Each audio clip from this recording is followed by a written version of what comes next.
Cordial saludo, me presento, mi nombre es Jimmy Anderson Guancha, me encuentro matriculado en el CEA Pasto.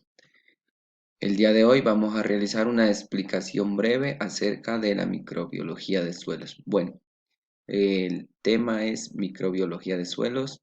Este es mi nombre, Jimmy Anderson Guancha, el código. Tutor, en este caso una tutora, la señora Laura Victoria Penaranda, pertenezco al grupo 19 y de la Universidad Nacional Abierta y a Distancia UNA, de la Escuela de Ciencias Agrícolas, Pecuarias y Medio Ambiente Calma. Encuentro en el programa de agronomía. Bueno, vamos a ser breves porque el tiempo es corto. La primera pregunta dice: ¿qué estudia la microbiología y por qué es importante? La microbiología estudia los microorganismos como los hongos, bacterias y la evolución de las células microbianas. Bueno, no voy a leer todo porque de eso no se trata. ¿Qué es lo que quiere decir? Que la microbiología se encarga del estudio más que todo de las bacterias y de los microorganismos, los cuales se encuentran presentes en todos los lugares, ya sea en el aire, ya sea en la tierra e incluso en el cuerpo humano. Eh, lo voy a hacer rápido, vamos a la siguiente pregunta. Dice: ¿cuál es la principal diferencia entre los microorganismos procariotos y los eucariotos? La principal diferencia en los eucariotos por lo general pertenecen a las células animales y vegetales, y los procariotos, estos pertenecen a la mayoría de las células de las bacterias, o sea, lo que estamos definiendo que serían los microorganismos más pequeños.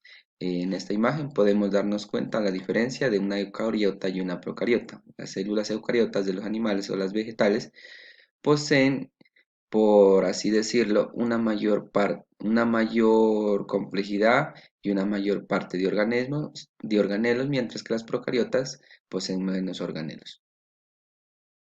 Vamos a la tercera pregunta que dice: ¿cuáles microorganismos comprenden los eucariotas y cuáles los procariotas? Bueno, aquí tenemos una célula procariota y una eucariota, como en la parte anterior, y sus diferentes organelos. Las células eucariotas se encuentran los protozoos, las algas, los hongos, los animales y las plantas. Estas son más complejas. Y en las procariotas son organismos unicelulares, en las cuales son las bacterias y archeas. Bueno, vamos a bajar a la siguiente. Explica las 7 propiedades de las células microbianas. Bueno, existen más de 7, ¿no? Pero entre las principales están: una, que las células microbianas son diferentes de las células animales y de las plantas. Además, estas carecen de multiplicarse y generan energía. Las células microbianas existen y se mantienen alejadas de las otras células, o sea, de las células, en este caso animal y vegetal. Inician su vida con una membrana plasmática, material genético y una región del citoplasma. Son tan pequeñas que solo se observan en un microscopio. Esto pues porque siempre son bacterias, ¿no? Son capaces de vivir en diferentes ambientes. ¿Qué quiere decir eso? Que son capaces de vivir en lugares tan calientes como por ejemplo en un volcán, como en el cuerpo humano. Las bacterias son los organismos más exitosos sobre la Tierra porque son los que se han mantenido incluso antes de las células eucariotas. Por lo general se clasifican en tres formas, que son los bacilos, los cocos y los espirilos. Dice: ¿qué factores controlan la abundancia y diversidad de la población microbiana? Los factores, bueno, voy a leer un pedacito. Dice: cabe resaltar que influyen varios factores dentro de las poblaciones microbianas, como los suelos, cuyos factores naturales son los cambios climáticos, condiciones geográficas, profundidad, propiedades físicas, químicas y biológicas.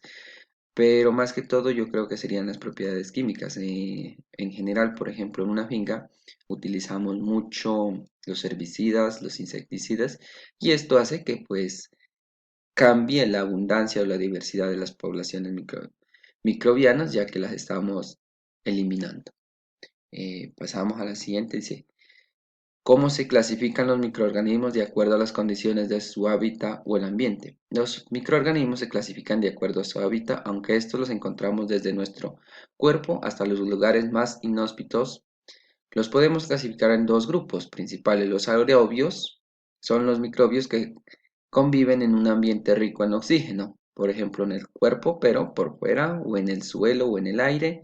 Y los anaerobios son los microorganismos capaces de sobrevivir sin la presencia del oxígeno, como los que encontramos en las profundidades de un volcán o los que son capaces de sobrevivir en ambientes que ningún ser vivo se podría decir que lo puede lograr.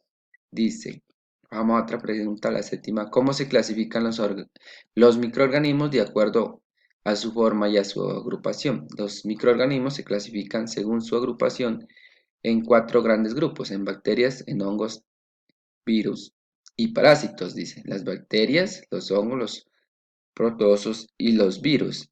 Y los microorganismos reciben distintos nombres según su forma. Como les decía anteriormente, son bacilos, espiros, espirilos y vibrones. En esta parte me faltarían los cocos. Bueno, aquí tenemos en esta imagen también una forma de cómo se clasifican los microorganismos. Vamos a esta pregunta, la octava, donde dice, ¿dónde se encuentran los microorganismos en la Tierra?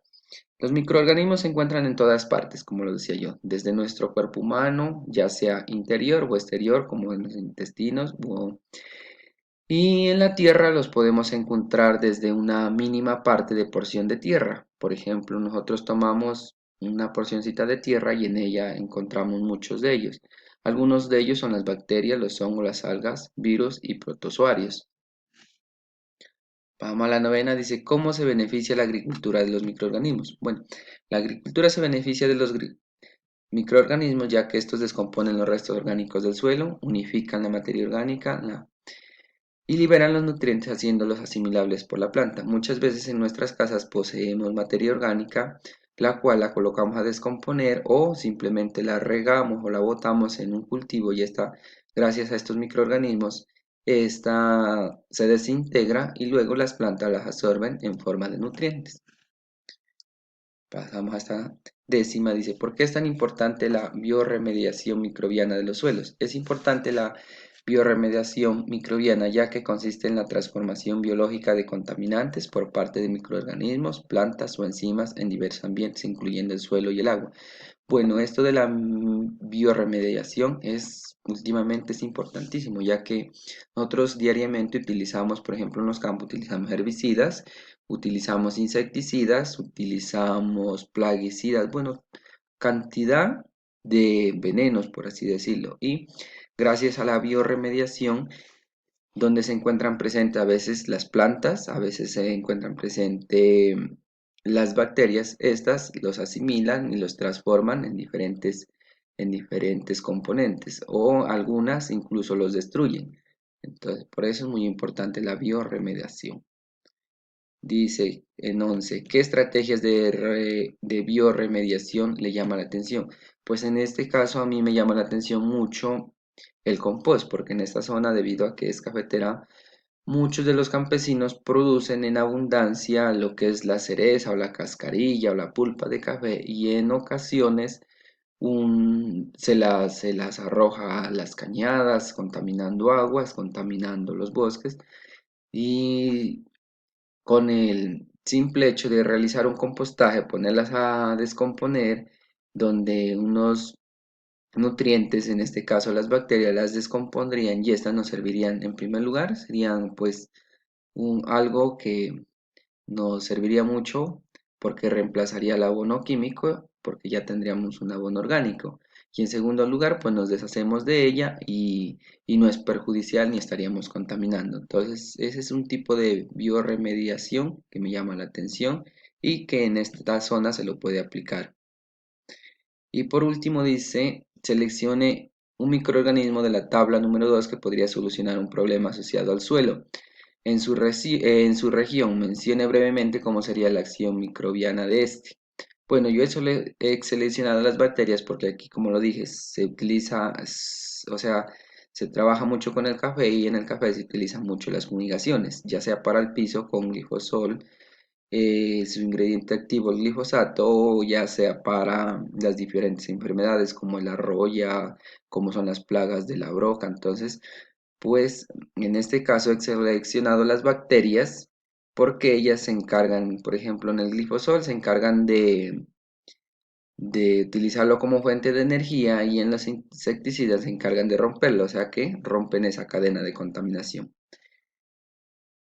Esta sería pues como se dice la última pregunta y con esto termino. Espero pues me hayan entendido y muchísimas gracias por su tiempo.